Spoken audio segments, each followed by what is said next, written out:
Rather, speaking the truth in love, we are to grow up in every way into Him who is the head, into Christ.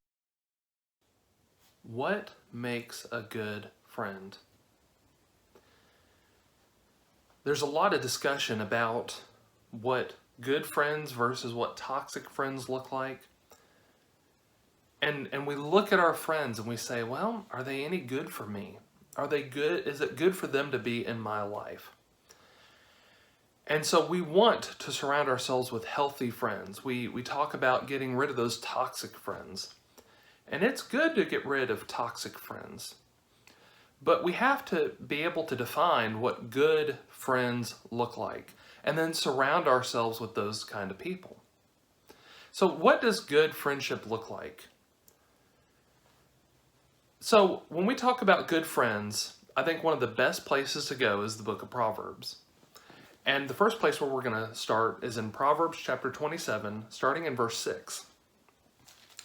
And here the Bible says this: "Faithful are the wounds of a friend, profuse are the kisses of an enemy."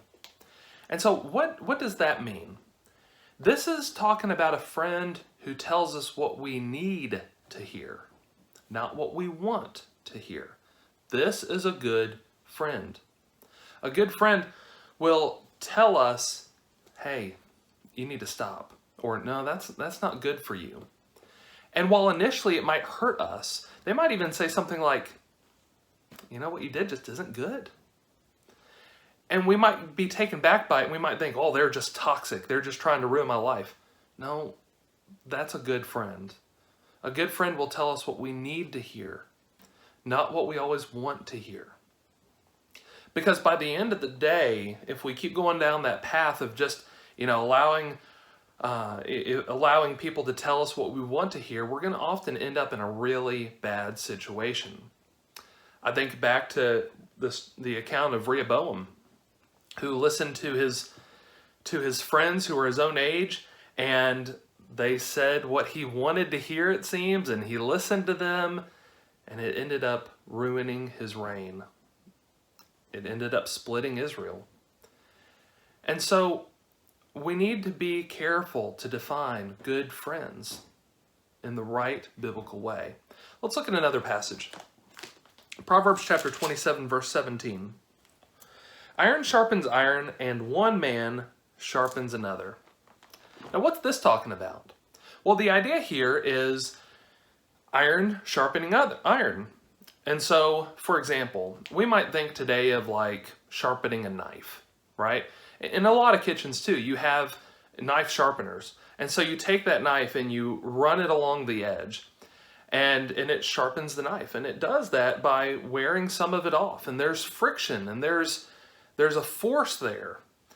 And when we maybe think about some of the other ways that iron sharpens iron, we might think of the clanging and banging that goes on as we're trying to sharpen different instruments.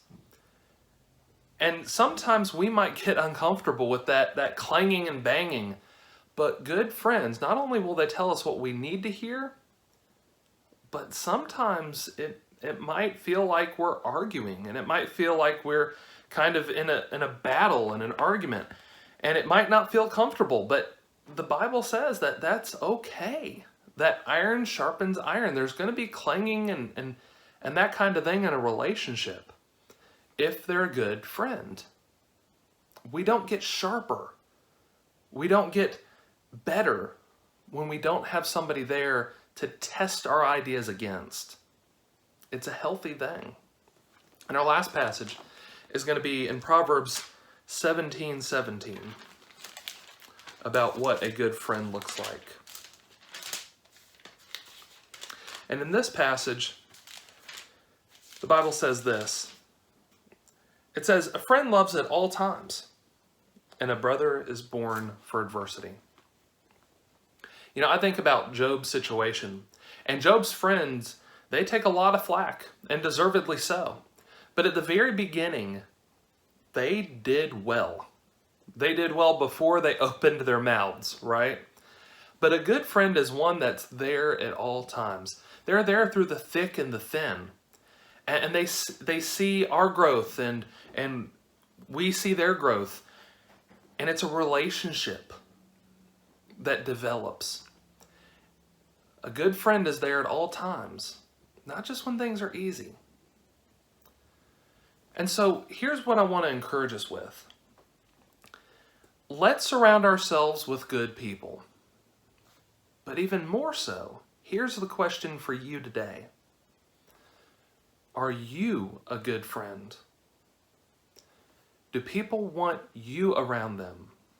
Are you there, available at all times to help people through thick and thin, your friends? Are you willing to say what they need to hear, not just what they want to hear? Are you willing to clash a little bit in order to sharpen one another? Let's be the best friends that we can be with the people around us as we shine the light of Christ. We, as Christians, should be the best people in the world to be friends with.